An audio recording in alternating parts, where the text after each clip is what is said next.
అది ఐఏఎస్ ఉండే బంగ్లా మరి. అది మామూలు విషయం అనుకున్నావా ఏంటి? అది చాలా పెద్ద ఉద్యోగం. దానికోసం బాగా చదువుకోవాల్సి ఉంటుంది.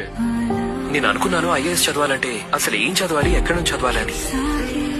నేను ఇంతకు ముందు అయితే గ్రాడ్యుయేషన్ చేశాను. కావాల్సింది గ్రాడ్యుయేషనే కదా. ఇంకేం పోతా? లేదు, ఇదే కదా కరెక్ట్ టైం. తన మీదున్న ద్వేషాన్ని నీ బలంగా మార్చుకో. బాగా చదువుకొని నువ్వు ఐఏఎస్ క్రాక్ చేయాలి. తనకి తన కుటుంబానికి నువ్వు చెప్పే సమాధానం ఇదే అవ్వాలి.